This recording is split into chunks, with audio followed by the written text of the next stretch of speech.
और अब एक बार फिर से अपनी स्पेशल रिपोर्ट का कर रहे हैं रुख, क्योंकि अब बड़ी खबर इस्माइल हानिया की हत्या और हत्या को लेकर हो रहे बड़े खुलासे। क्योंकि हत्या के वक्त अब IRGC के गेस्ट हाउस में हानिया रुका हुआ था। टाइमिंग, लोकेशन, जिसको लेकर मैं अपने सहयोगियों के साथ चर्चा कर रही थी, ये इंपॉर्टेंट है। लेकिन IRGC के गेस्ट हाउस में हानिया की हत्या को लेकर जो बड़े खुलासे हो रहे हैं, इस बारे में अब से थोड़ी देर में एक्सपर्ट्स के साथ भी करूंगी बात। लेकिन उससे पहले आपको बताते हैं हानिया को मारने के वो 7 कदम जो आनन फानन में उठाए गए हैं। आपको बता दें इजराइल का ये पूरा सीक्रेट प्लान आखिर है क्या, और किस तरीके से हानिया का किया गया काम तमाम, ये इंफॉर्मेशन आपके सामने उस आधार पर और करूंगी चर्चा। क्योंकि यहां पहला कदम है हानिया की हत्या पर अमेरिका से ग्रीन सिग्नल मिलना। दूसरा इंपॉर्टेंट कदम, जहां अमेरिका से लौटकर नेतन्याहू ने जिस तरीके से इस पूरे प्लान को एग्जीक्यूट किया।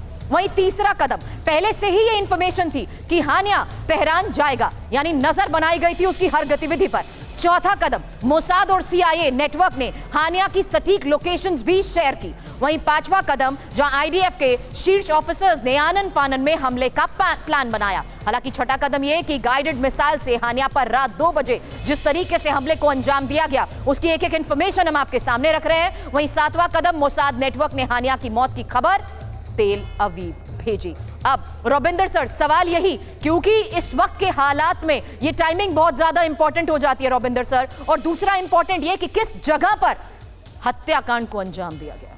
ओ एब्सोल्युटली, टाइमिंग किस जगह किस देश में, ये तो ईरान के लिए एक बहुत बड़ी, बाकी चीज़ छोड़िए, एम्बैरसमेंट है। एग्जैक्टली, फेलियर है इरानियन सिक्योरिटी का, आप जो भी कहें।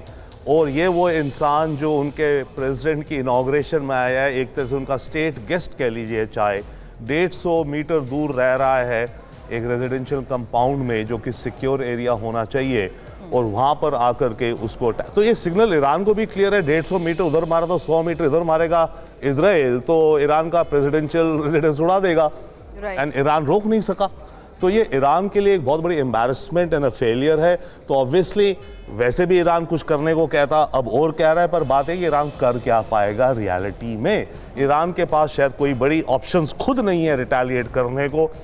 उसके पास मिसाइल्स या एयरफोर्स ऐसी नहीं है जो इजराइल तक पहुंच चुकी इतनी दूर, बट हाँ उसके जो पार्टनर्स प्रॉक्सीज हैं। मैं यही कहने वाली थी, अगर ईरान कुछ नहीं कर पाएगा तो आगे THH का रोल क्या होगा। सवाल शैलेंद्र सर इसी आधार पर आपसे भी करूंगी, क्योंकि यहां हिजबुल्लाह और साथ ही हुती के साथ साथ हमास को लेकर यह सवाल आपके सामने रखूंगी। उससे पहले स्पाइक NLOS मिसाइल से हानिया पर कैसे निशाना साधा गया, बड़ी खबर आपको बता दें। इजरायली जमीन से मिसाइल दागने की खबर है, और फिलहाल इजराइल की तरफ से कोई बयान इसको लेकर नहीं दिया गया है। लेकिन इंफॉर्मेशन अभी फिलहाल इस पूरे मामले पर जिस तरीके से सामने आ रही है, उसमें इंपॉर्टेंट है कि किस तरीके से हमले को अंजाम दिया गया है।